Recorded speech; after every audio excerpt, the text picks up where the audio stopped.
क्या हो अगर एक ही मूवी पूरा सुपर हीरो जॉनरा का बैलेंस हिला दे। ये कोई ओवर स्टेटमेंट नहीं है। जेम्स गन की न्यू सुपरमैन मूवी सिर्फ एक रिबूट नहीं है, ये एक सिनेमेटिक वार्निंग शॉट है। और अगर सब कुछ प्लान के अकॉर्डिंग चला तो ये मार्वल के लिए सिर्फ एक कंपटीशन नहीं बनेगा, एक एग्जिस्टेंशियल थ्रेट बन सकता है। अब सुनो ध्यान से, क्योंकि इस वीडियो में हम सिर्फ स्पेक्यूलेशन नहीं करने वाले, पूरा एनालिसिस करेंगे। एमसीयू का करंट क्राइसिस क्या है, जेम्स गन के पास क्या मास्टर स्ट्रोक है, और कैसे एक clean cut hopeful Superman Marvel के इंटायर मल्टीवर्स को ओवरशैडो कर सकता है।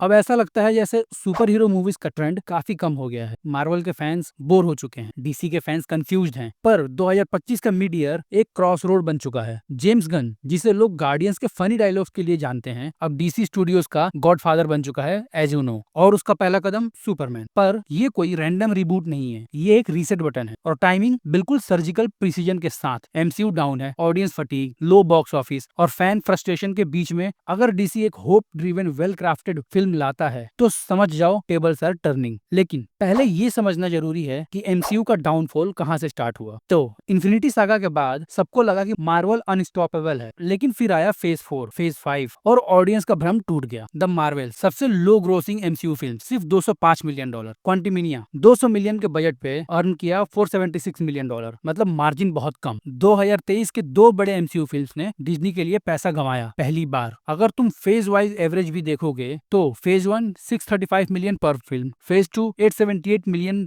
पर फिल्म, फेज 3 $1.2 बिलियन पर फिल्म, फेज 4 $813 मिलियन पर फिल्म, और फेज 5 अभी तक तो बहुत लो है। फैंडम की तरफ से एक स्टडी हुई जिसमें बताया गया कि 36% ऑफ मार्वल फैंस थक चुके हैं। डीसी के लिए ये नंबर सिर्फ 20% है। और ऐसा क्यों हुआ? क्योंकि मार्वल ने कंटेंट को फैक्ट्री बना दिया है। Shows, films, spin offs, multiverse explainer videos और सब कुछ देखना जरूरी है, वरना आगे समझ नहीं आएगा। मार्वल फैंस में से 81% लोग फील करते हैं कि उन्हें सब कुछ देखना पड़ता है। डीसी फैंस के लिए ये नंबर सिर्फ 67% है। तो फटीग का रीजन सिंपल है, quantity over quality. Post end game era में मार्वल की क्वालिटी पे सवाल उठ रहे हैं। रिव्यूज लो, सीजीआई फेक लगता है, स्क्रिप्ट रश्ड है, और सबसे बड़ी बात, एक कोहेरेंट स्टोरी मिसिंग है। पहले जैसे आयरन मैन से एंड गेम तक जो जर्नी थी, अब उसका बिल्कुल अपोजिट हो चुका है। अब हर फिल्म एक ग्लोरीफाइड ट्रेलर लगता है नेक्स्ट प्रोजेक्ट के लिए। अब बात करते हैं जेम्स गन के सुपरमैन की। ये फिल्म न सिर्फ कैरेक्टर को रिबूट करेगी, बल्कि जॉनरा को भी रिवायर करेगी। जेम्स गन के पास गार्डियंस वाला चार्म तो है ही, पर इस बार वो ला रहे हैं एक प्योर हार्टेड सुपरमैन जो मॉडर्न साइनिज्म के अगेंस्ट खड़ा होगा। अब जेम्स गन के स्ट्रेंथ पे एक नजर डालो। गार्डियन ऑफ द गैलेक्सी जहां ट्री और रकून को देख के लोगों ने रो दिया, वॉल्यूम 3 ने $845 मिलियन अर्न किया। Pure emotion, not just action, practical effect, breathable scenes, और सबसे बड़ा डिफरेंस, कैरेक्टर पे फोकस, नॉट जस्ट कैमियोज। और इस बार सुपरमैन मूवी के लिए इंस्पिरेशन ली गई है from comics like all star Superman, kingdom come and Superman for all season से। ये सुपरमैन होप का सिंबल है, जो कंफ्यूज मल्टीवर्स के एरा में एक क्लियरिटी लेकर आता है। मार्वल हर साल 4 से 5 फिल्म डाल रहा है, डीसी क्या कर रहा है? बस 2 film per year, that's it. और हर film carefully planned, no rushed script, no VFX patches बाद में, no half baked shows. Gods and monsters ये एक 8 से 10 साल का रोड मैप है, जिसमें सुपरमैन पहली मूवी है। इस प्लान में क्लियरिटी है, पेशेंस है, और एक विजन है जो मार्वल में अब दिख नहीं रहा। अभी एक ही महीने में दोनों जायंट्स फेस ऑफ करेंगे, मार्वल विद फैंटास्टिक फोर और डीसी विद सुपरमैन। और फिलहाल सुपरमैन के लिए बस बहुत स्ट्रॉन्ग है, और इसी बीच में जुरासिक वर्ल्ड रिबर्थ भी आएगा। पर सुपरमैन के लिए ये स्टेज ऑलरेडी सेट है। देखो, 3 रियलिस्टिक सिनेरियोज हैं जहां सुपरमैन एमसीयू को हिला सकता है। ऐसा अंदाजा लगाया जा रहा है कि सुपरमैन मूवी अपने ओपनिंग वीकेंड में $150 मिलियन